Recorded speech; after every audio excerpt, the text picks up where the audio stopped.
সে একজন অযোগ্য মন্ত্রী একজন, আমি মনে করি সেটা বাপের সম্পদ মন্ত্রণালয় দিলে সব আমি চালাতে পারবো। আমি চাই যে তার অতি অবিলম্বে তাকে পৌঁছে করা উচিত। এক জায়গা থেকে নামার জায়গায় আধা কিলোমিটার হাঁটে যাওয়া, আবার আরেক ট্রেনে উঠা, প্রায় এখানে 14 ঘন্টা চলে গেলে এখন পর্যন্ত খবর নাই কোনো। কষ্টটা মানে কি, এটা একটা অমানসিক কষ্ট একটা, যেটা জীবনে আবার কখনো এটা হয়নি। এর আগেও তো ট্রেন আবার লাইনচ্যুত হয়েছে, 4-5 ঘন্টার ভিতরে ক্লিয়ার হয়েছে। রিলিফ ট্রেন ওখানে রাখছে, এখন পর্যন্ত করতে পারেনি। একজন সে যে মন্ত্রী, সে একজন অযোগ্য মন্ত্রী একজন, আমি মনে করি সেটা বাপের সম্পদ মন্ত্রণালয় দিলে সব আমি চালাতে পারবো।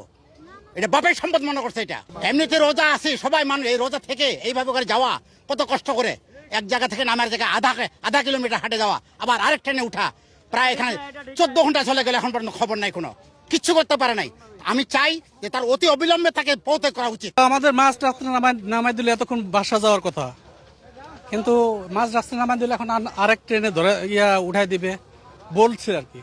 এখন উঠাই দিবে কিনা এটাও শিওর না।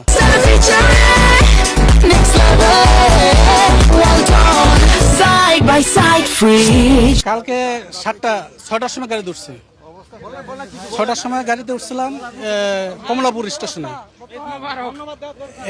এখন এই পর্যন্ত এসছি, এখন নামাই দিছে।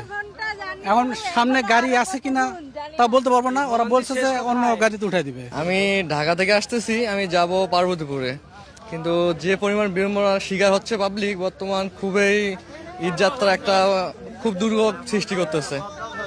বর্তমান আমাদের ঈদের যে একটা জার্নি, সেটা সবার জন্য, পাবলিকের জন্য খুব একটা দুর্ভোগ সৃষ্টি হচ্ছে। আমরা কালকে রাত 8:45-এর ট্রেনে রওনা হয়েছি, এ পর্যন্ত আমরা এখনো রাস্তায় আছি। ট্রেনেই ছিলাম, ট্রেন দাঁড়াইছিল, সব স্টেশনে দাঁড়িয়ে লেট করতেছে।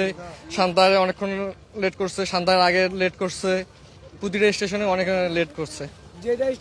এখনো যে কখন যে এখনো আমাদের গন্তব্যে পৌঁছতে পারবো এখনো কোনো ঠিক নেই।